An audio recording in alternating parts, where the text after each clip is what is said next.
नमस्कार साथियों, कैसे हैं आप सभी। उम्मीद करता हूँ आप सभी बिल्कुल स्वस्थ और तंदुरुस्त होंगे और आपके बोर्ड एग्ज़ाम 2026 की तैयारी भी बहुत अच्छे तरीके से कर रहे होंगे। और तो बोर्ड एग्ज़ाम की तैयारी में चार चांद लगाने के लिए मैं आ चुका हूँ और आपके आज के इस वीडियो में आपके जितने भी डाउट थे कि क्या होता है जब, वो अब आप कम हो रहे हैं। क्यों कम हो रहे हैं कि आप पिछले लेक्चर अटेंड कर रहे हो। अगर नहीं कर रहे हो तो आपका ये कभी क्लियर नहीं होने वाला। मोस्ट इम्पॉर्टेंट टॉपिक आपका छूट जाएगा। ये समझिए, आपका अगर आपने ये नहीं समझा तो आप 20 से 25 नंबर आप ले डूबोगे। बुरा मत मानना, लेकिन मैं सच्चाई बता रहा हूँ, कड़वा सच है ये। अगर आप क्या होता है जब रिएक्शन नहीं समझोगे तो आप बिल्कुल कुछ नहीं कर पाओगे। केमिस्ट्री में बस वही 40-45 पे रह जाओगे नंबर पे। अगर फुल मार्क्स चाहिए 60, 65, 66 इस प्रकार से नंबर चाहिए तो आपको रिएक्शन करना होगा। तो आप, अगर आपको नहीं समझना है तो बेसिक से पिछले वाले जितने भी लेक्चर पढ़े हुए हैं उन्हें मैंने समझा रखा है। तो आप कृपया करके, मेरा हाथ जोड़ के निवेदन है, कृपया करके पिछले वाले लेक्चर देख लीजिएगा। 10 लेक्चर कराने के बाद आप किसी भी तरह का अनसॉल्व्ड PYQ कुछ भी उठा लीजिएगा, आप आराम से कर लेंगे। एक आध हो जाए तो इधर उधर तो आप देख सकते हैं, वैसे मोस्ट ऑफ द आपका इसी से फंस जाएगा। समझिए कि 10, अगर आपका 20 नंबर का आता है टोटल मिला के, तो आपका 17 से 18 नंबर का मैं फंसवा दूंगा 100%। ठीक है, बस आप ईमानदारी से पढ़ाई करते रहिए, अपने साथ दगाबाजी मत कीजिए। ठीक है, तो देखो क्या होता है जब केवल रासायनिक समीकरण दीजिए। देखो, अगर आपने ये चैप्टर पढ़ रखा हुआ है एल्कोहल फिनॉल ईथर वाला, अगर आप तब भी ये क्वेश्चन देख को समझ नहीं पा रहे हो तो आप समझिए कि आपकी तैयारी थोड़ी गड़बड़ चल रही है। और लेकिन अगर तुरंत इसको देख के कनेक्ट कर पा रहे हो तो आप समझ सकते हो ये कौन सा रिएक्शन है और कौन सी अभिक्रिया है। बताओ जल्दी से, ये कौन सी अभिक्रिया। ये है कोल्बे अभिक्रिया। तो देखो, पहले क्लोरोबेंजीन है। क्लोरोबेंजीन का बोला आपसे Cl NaOH से अभिक्रिया होने के बाद। तो देखो, दो तरह से अभिक्रिया होती है, एक्वा जली बोला है।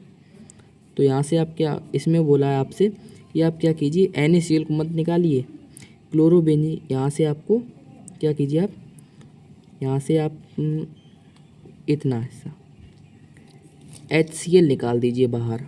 होता ही ना कोलबेस्मेंट अभिक्रिया में क्या होता है, जब सोडियम फिनॉक्साइड को उच्च दाब तथा उच्च ताप के साथ गर्म करते हैं, CO2 के साथ गर्म करते हैं, तो आपका क्या प्राप्त होता है, सैलिसिलिक अम्ल प्राप्त होता है। तो आपका NaCl ONA बन जाएगा ऊपर, ONA।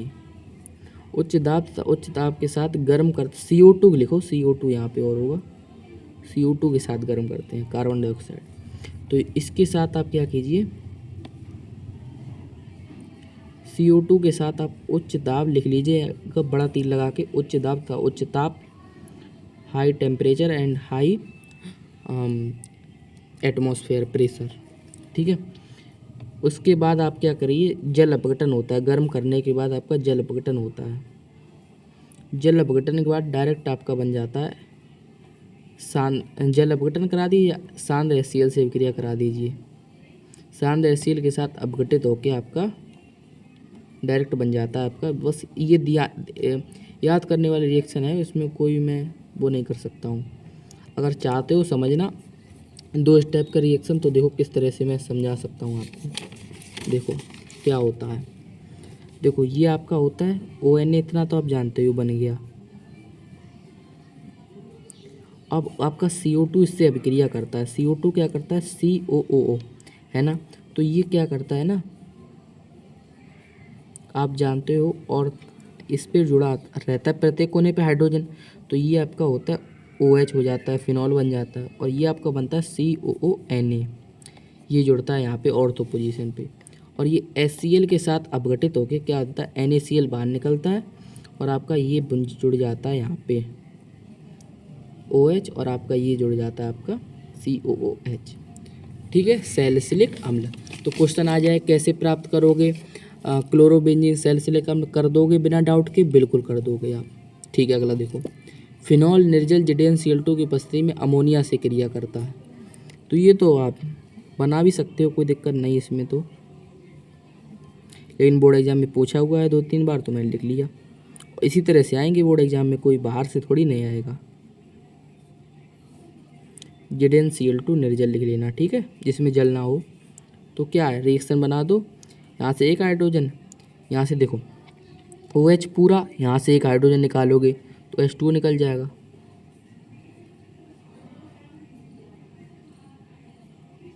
H2O निकलने के बाद आपका NH2 बचा, तो जुड़ जाएगा आपका एनिलीन बन जाएगा, ठीक है, समझ में आ गया होगा डायरेक्ट। अगला देखो, मेथिल साइनाइड का जल अपघटन किस प्रकार से होता है, आंशिक जल अपघटन, पूर्ण जल अपघटन। इसका चार्ट बना लो, मैं बनवा देता हूँ चार्ट आपको। मेथिल एल्कोहल आप ले लीजिए, CH3CN, ये होता है साइनाइड। इसमें आप क्या कीजिए, चार्ट बना लीजिए आप कुछ इस तरह से, जैसे मैं बनवा रहा हूँ, मोस्ट इम्पॉर्टेंट है, इससे एक ना एक क्वेश्चन आपका जरूर फंस जाएगा। तो देखो, जब आपसे कह दे कि आंशिक जल अपघटन, इसको ध्यान रख लेना हमेशा के लिए, ठीक है, जल अपघटन और लिख लेना। तो आप ध्यान रखना, हमेशा एसीटामाइड बनता है, CH3CONH2, तो आपका बनता है एसीटामाइड, ठीक है। देखो यहाँ पे जल अपघटन मतलब H2O, तो O और H2 जुड़ जाएगा, मतलब H2O हो गया। तो इस प्रकार से ध्यान रख कर लेना, CH3CONH2, इसको कहते हैं एसीटामाइड, लिख लेना, सूत्र मोस्ट इम्पॉर्टेंट है, एसीटामाइड। अगर कह दे बेंजामाइड, तो बेंजीन समूह के ऊपर CONH2 जोड़ दो। कुछ भी कह दे आपसे, एमाइड, माइड का समूह, एसीटामाइड माइड, तो इसका समूह होता है CONH2, ठीक है, ध्यान रखना सूत्र में। और आपसे कह दे पूर्ण जल अपघटन कराओ, तो आप ध्यान रखना, बना देना CH3COOH, ये आप बना देना कार्बोक्सिलिक अम्ल, ठीक है। और इसका कह दे अपचयन कराओ, Li लिथियम एल्यूमिनियम टेट्राहाइड्रोजन, देख कराओगे तो आपका क्या होता है ना, 4 हाइड्रोजन मिलता है इससे। तो CH3, यहाँ पे 2 हाइड्रोजन जुड़ता है, CH2, और यहाँ पे 2 हाइड्रोजन जुड़ता है, ठीक है, एथिल एमीन बन जाता है आपका। ध्यान रखना, 5 स्टार देने वाला क्वेश्चन है, ठीक है, समझ गए होगे आप। मोस्ट इंपॉर्टेंट क्वेश्चन को आप तो तुरंत देखो, एक क्वेश्चन देखो मोस्ट इंपॉर्टेंट, तुरंत उसको झोले में डाल लो अपने, ठीक है, झोले मतलब अपने दिमाग में डाल लो, ठीक है। देखो, एसिटिक अम्ल को अमोनिया से क्रिया करते हैं, तो CH3COOH, तो ये क्या करता है ना, अमोनिया से क्रिया करने के बाद पहले आपका बनता है, ये देखो, CH3COONH4, पहले आपका ये बनता है, ठीक है। और इसका जल अपघटन होता है ना, गर्म होता है, तब क्या बनता जाता है, यहाँ से HO निकलता है, यहाँ से 2 हाइड्रोजन निकलती हैं, H2O निकल जाता है, गर्म होता है, तो बचा का CH3CONH2, ये बचा, इसे क्या कहेंगे, एसीटामाइड आपका बनता है। क्वेश्चन आ जाता है कैसे प्राप्त करोगे बेंजोइक अम्ल से एसीटामाइड, तो वो कर लोगे आप। क्वेश्चन आ जाता है एसिटिक अम्ल से एसीटामाइड किस प्रकार प्राप्त करोगे। क्वेश्चन आ जाता है किस प्रकार प्राप्त करोगे प्रोपेनोइक अम्ल से एसीटामाइड, प्रोपेनामाइड, ठीक है, प्रोपेनामाइड, तो आप कर लोगे इस तरह से। एक क्वेश्चन करा दिया, अगले आप कर लेना, ठीक है। बेंजामाइड का क्या होगा, बेंजोइक अम्ल का क्या होगा, बेंजीन के समूह के ऊपर COOH जुड़ जा रहेगा समूह, ठीक है, समझ में आ गया होगा आपको। अगला देखो, एसिटिक अम्ल का अपचयन क्या अपचयन होता है तो क्या बनता है, तो ये देखो अपचयन एसिटिक अम्ल का होगा ना, तो देखो एसिटिक अम्ल का अपचयन मैंने नहीं कराया, CH3COOH,